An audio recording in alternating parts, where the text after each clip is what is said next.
What's up, guys? It's famous Nutbrack and Sexy Saturday. Hope y'all are having a great ass day. We have a new request, a new video request. People want me to watch The True Limits of Humanity, the final border we will never cross. So let's hop right into this video. I don't know what to expect. Let's see. Looks kind of cool though. Is there a border we will never cross? Are there places we will never reach, no matter how hard we try? That's it turns crazy. out there are. Wait, what? Even with sci-fi technology, we are trapped in a limited pocket of the universe and the finite stuff within it. Wait, what? How much universe is there for us, and how far can we go? Wait, what? Why can't we go everywhere?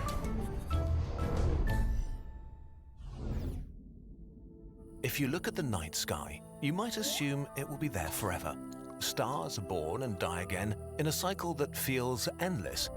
Did you know what I just found out crazy? I just want to stop the video. First off, if you ever get a chance in a lifetime to go out with a beautiful loved one and just, you know, make love under the stars, it's a great experience. I've never done it myself, but like if you guys, actually I might have, but like if you guys get the chance to do it, you know, because like looking up at those stars, you realize that the universe is in us. We are the universe. We're a part of it. We're in it. We breathe it. We are the universe.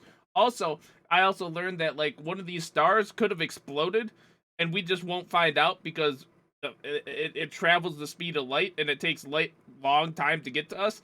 So a lot of these stars could have exploded already and we don't know it yet. But like, let's watch this video. Sorry. But it's not. Take the Milky Way. Up to 200,000 light years in diameter, containing some 100 to 400 billion stars. That's a lot. How many stars do you think are born here each year? Thousands? Millions? The answer is around 3. 3 new stars per year. 95. What? So out of the billions of stars, there's only 3 new stars every year?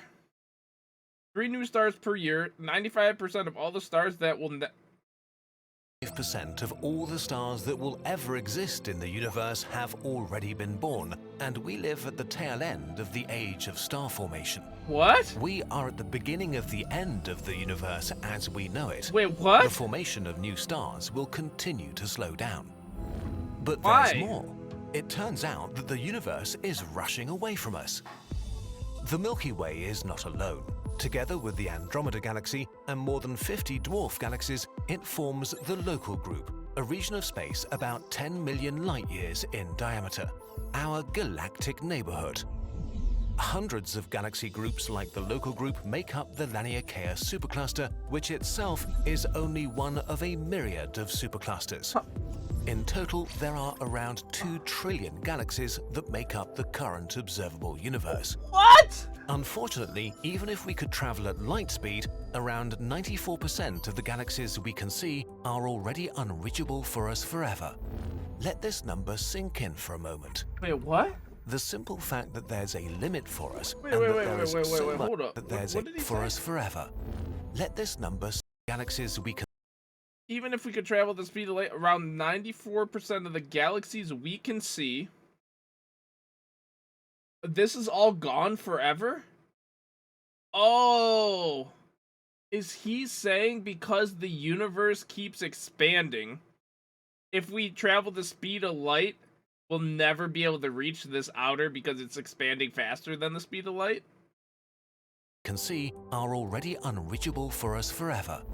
Let this Wow. number sink in for a moment. The simple fact that there's a limit for us and that there is so much universe that a human will never be able to touch is kind of frightening. Why Wow. are all of these galaxies out of reach already? Well, it all has to do with why there are galaxies in the first place, the Big Bang. We're simplifying here, but in a nutshell, about 10 to the power of minus 36 seconds after the Big Bang, the young universe was a very small bubble of energy. It wasn't completely uniform though. Some parts of it were a tiny bit denser than others, which had massive consequences. In a process called cosmic inflation, the observable universe expanded rapidly, from the size of a marble to trillions of kilometers in a trillionth of a second. Wow. That was so fast that all those tiny differences in density were stretched from subatomic distances into galactic distances. Wow. Which is why the whole universe consists of more and less dense regions.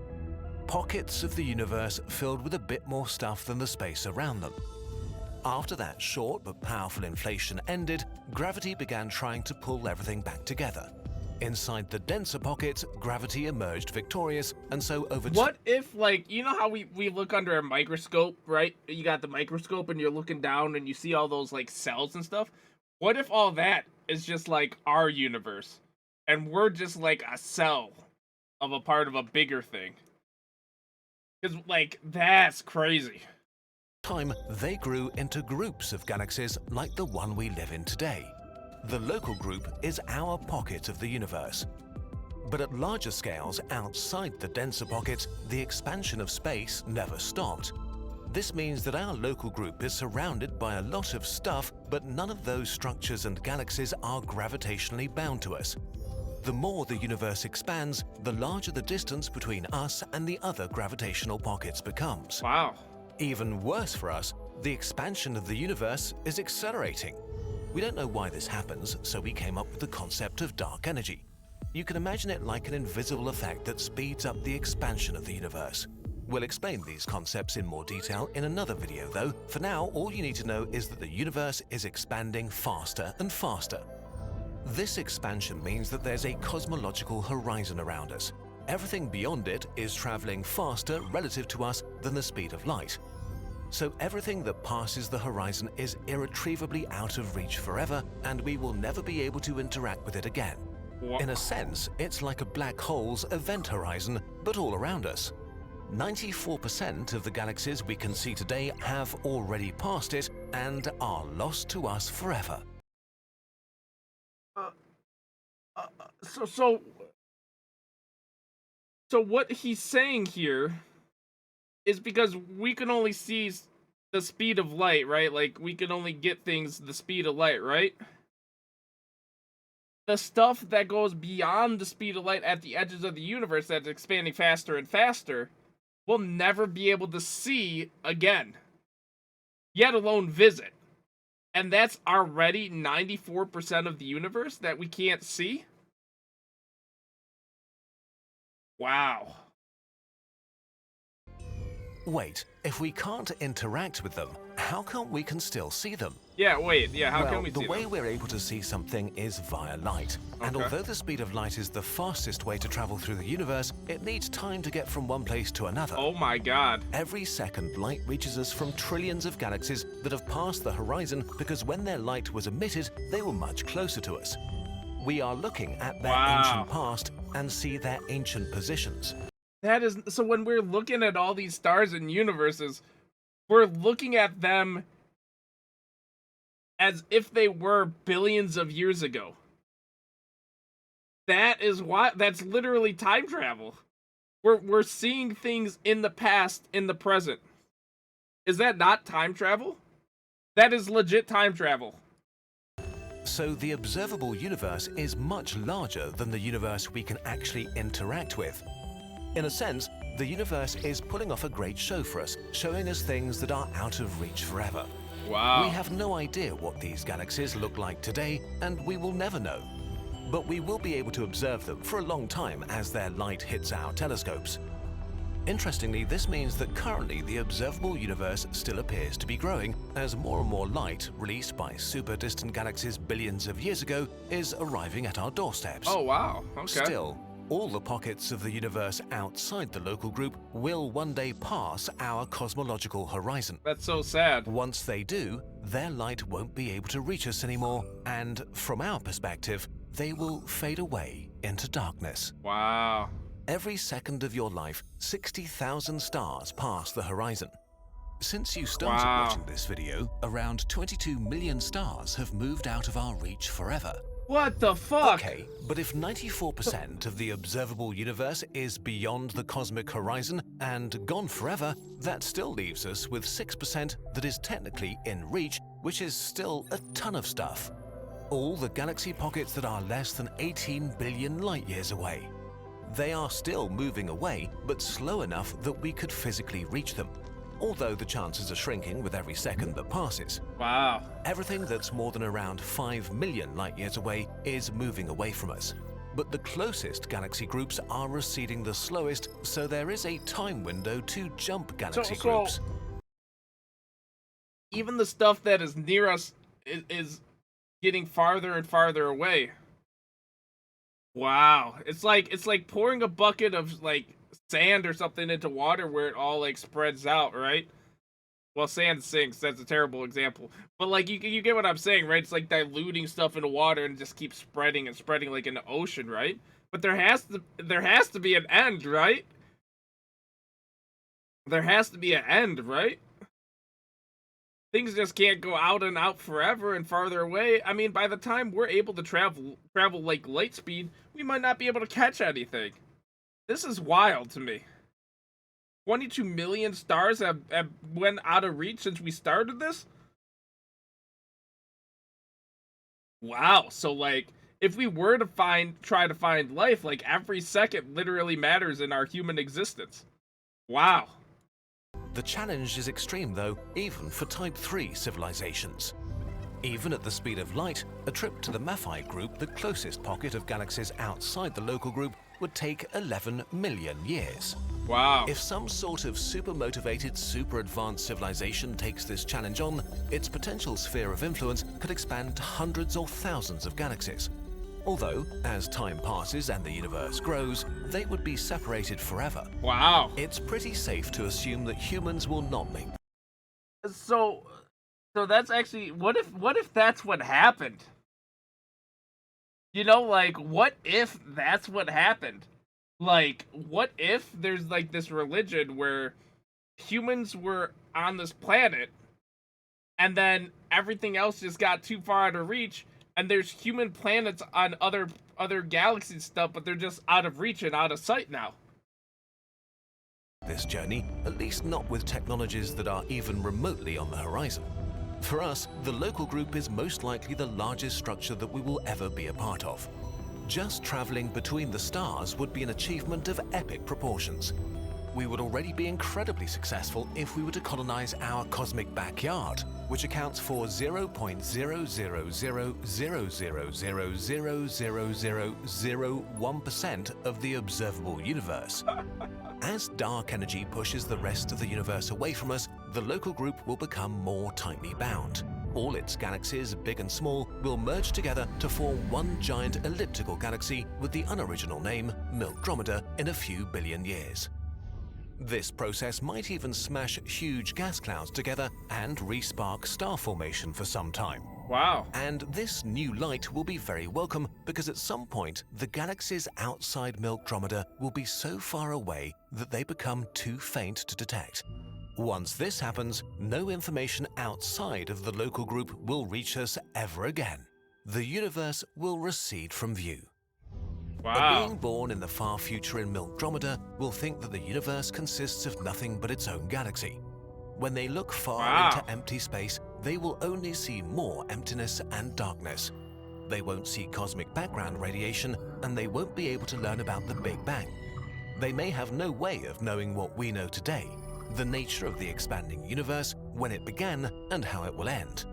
They might think the universe is static and eternal. Milkdromeda will be an island in the darkness, slowly getting darker and darker.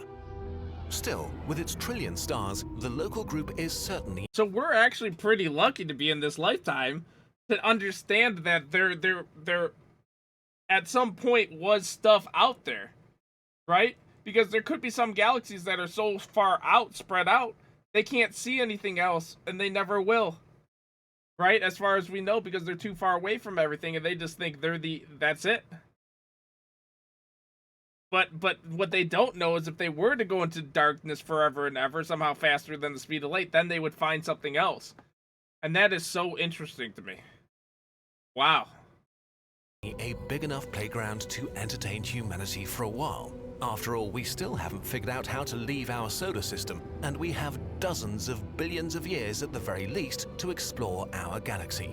And we have the incredible luck to exist at the perfect moment in time to see not only our future, but also our most distant past just by looking into the night sky. Wow. That really puts another perspective at looking at the night sky. When you look out and then you go out into the dark with the one that you love, hopefully one day, and you see, and you just look, and you go to a dark place without like light pollution, and you look out in the sky and look at the like, just take a second and like experience that. Like, think about how minuscule you are in the grand scheme of the universe. Nothing you do, unless you make a difference in the world, all your small problems are just small problems, right? Like, none of what we do on a grand scale, like, life is what you make of it, right? Like, that's literally what it is. Like, if you think about your life, unless you invent something, unless you somehow put an impression on others and inspire others for future generations, your existence does not mean much in the grand scheme of the universe. So all the problems you have, like, so enjoy the life that you have is what I'm getting at. Like, you know, be grateful for being able to see this night sky and to have this existence that we have of 80, 100 years maybe, right? Like, do stuff you want to do, because at the end of the day, we're tiny. We are tiny, but we're conscious living beings, which is incredible itself just to be alive and to know that we are able to see this universe that one day might not be able to be seen anymore. Like, that's just nuts. Isolated as the local group is, it is our home. And it really is a spectacular It really place. is, though. Time for some behind-the-scenes content. You might have noticed that we sorta already made this video a few years ago, but the original had a regrettable mistake. In it, we said it would be physically impossible to ever leave the local group to reach other galaxy groups. But our travel limit is actually much larger, as we showed in this video. It's not physically impossible to go further, but just extremely unlikely that it'll ever happen. So why did we leave the video up? Well, it has to do with the nature of the mistake. We talked to astrophysicists and they thought it didn't matter. The parts they considered important were correct and they thought we should just leave it and move on. So with that feedback, we decided to spare the video. But since 2016, and really thanks to you burbs, we were able to grow Kurzgesagt and add fact-checkers to the team and develop an in-depth process with experts and our detailed sources document to avoid these sorts of mistakes and also to make our work transparent. Wow. We can't avoid making mistakes from time to time, but we can work hard on getting better. And this video kept bugging us. So we finally decided to replace it, not just re-upload, but remake it better and longer and add fun universe facts to make it worthwhile. Well, I like how they have animation for all this. We'll leave the old video up, but pin a comment and change the title. If you want to support us and our sometimes exhausting but hopefully worthwhile methods, you can watch, share and click the bell and get something from our shop. Inspired by this video's topic, we created a Milky Way poster and a local group poster, and we're working on a series about the entire universe. Visit our shop for more sciencey and Kurzgesagt products designed with love and produced with care. In any case, thank you for watching. Yeah, thank you guys for watching. So that's just nuts to me. I think the biggest takeaway from me is we're seeing stuff as if, like, we're traveling through time by looking into the night sky. Because we're seeing stuff billions of years as if it were billions of years ago. We're seeing the light that's transmitting that took that long to get to our eyes.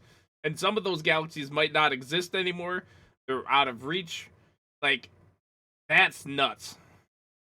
But yeah, guys, if you guys think you have a video you want me to watch, it could be anything, please comment down below. Make sure to subscribe. This is me helping you guys, you helping me. Comment anything and help the channel, man. I'm really trying to be a content creator. I'm trying to react to anything that you guys send me.